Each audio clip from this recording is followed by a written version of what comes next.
All right, good morning, Community Bible Church. I figured I'd take you on this journey with me a little bit this morning. My screen is showing it is 5:30 a.m. Of course, it is Thursday, July the 23rd. I am at the Tyson-McGee Airport here in Knoxville, as we say it up here, Knoxville, Tennessee. And if you ever seen Tyson-McGee Airport, it's an interesting situation. I'm going to show you, like there's a Starbucks here, but if you look up there, there's gates 7 to 12, seriously. And then there's gates, I guess, 1 through 6. So I'm across from the Tennessee Marketplace. I'm actually sitting outside a Fridays, and no, Fridays or Applebee's, or no, it's not that. It's something else. Anyway, so I actually got here, and what was interesting was this flight. Usually I've been running late on Allegiant, but considering that this is the first flight out in the morning, it looks like we're on time. I was up at 3:30, and to get here by 5:30 because my flight boards at 6:30. So I actually got through a rather lengthy security line very, very quickly. They were pretty efficient. So I'm grateful for that, and I should be to Fort Lauderdale by about 9:30. So I know some of you aren't even up yet, so that's okay. You'll see this later.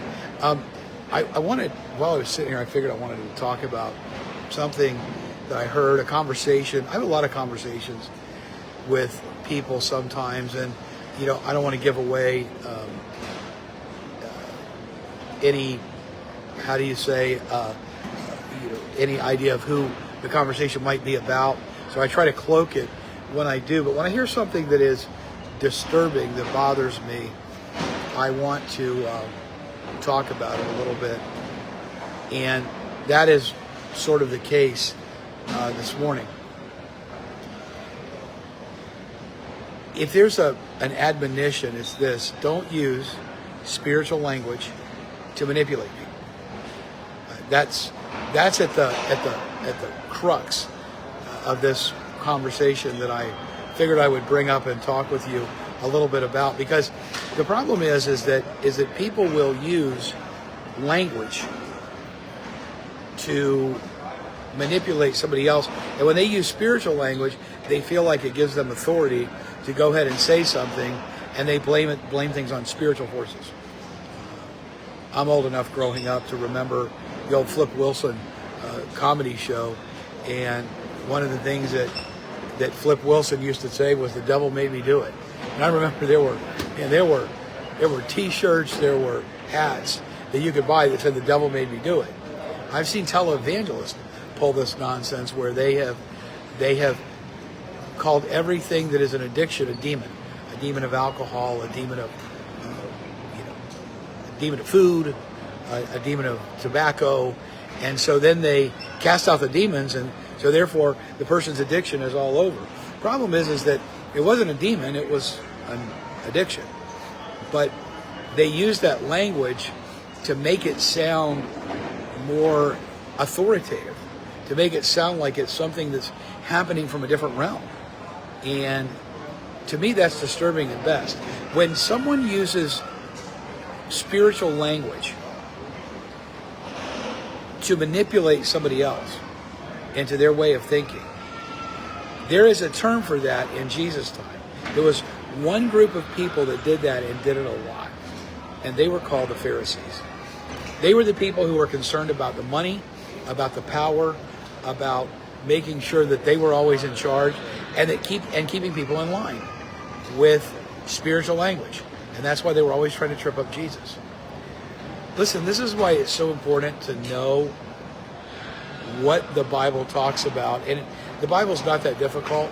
I mean, I know people say that it is, but if you understand the literature, the reason why things are being written, and what was said in the context, and you put things back in the context, it's not as difficult even as it used to be to understand it because of the amount of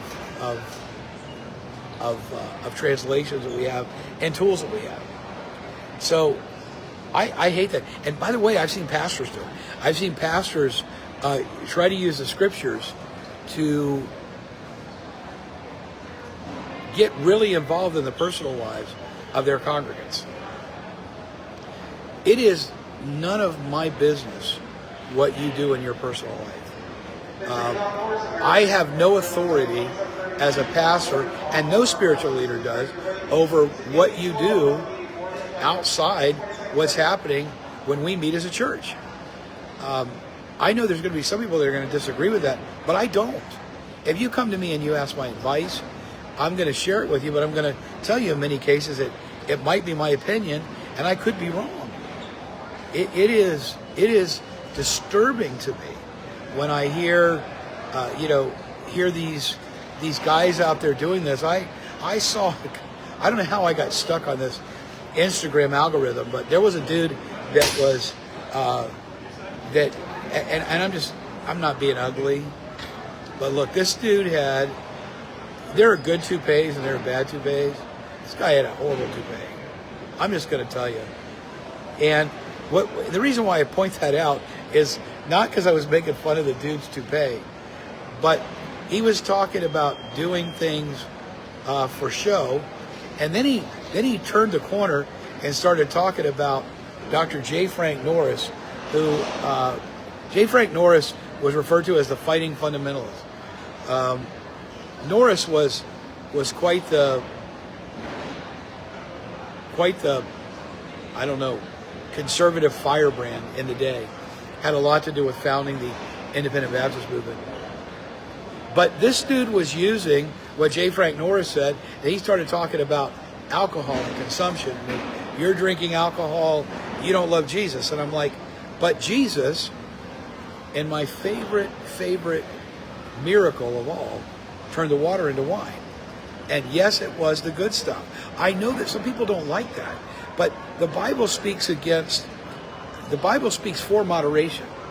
It speaks against extremes.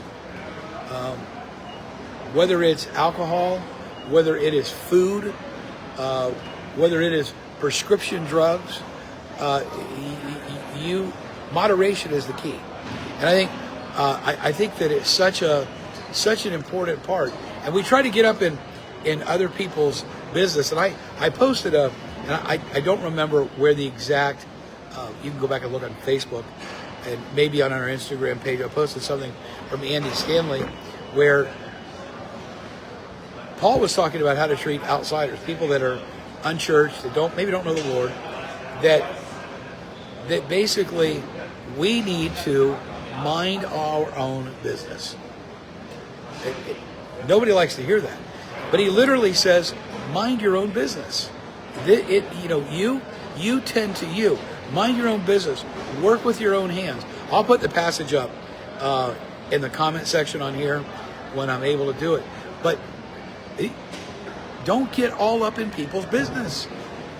It is disturbing to me personally, and as a leader, when I hear someone using the scriptures and using Jesus to manipulate somebody else to do what they want. And whether it is a pastor, whether it is a parent, whether it is a sibling, it's one thing to try to offer guidance. It's another thing to tell them what to do based on what you want and try to use God to prove the point. So I know it's early morning for this, but there's just been conversations and things that I've seen recently. And so I wanted to pop on here while I have a few minutes, because who doesn't have a few minutes at 5:30 in the morning when you're waiting in the airport, right? So looking forward to the rest of this week and this weekend as we continue our series called Running on Empty from Ecclesiastes 2, and interesting times ahead as we look at what Solomon has to say this Sunday. So I'll see you all soon.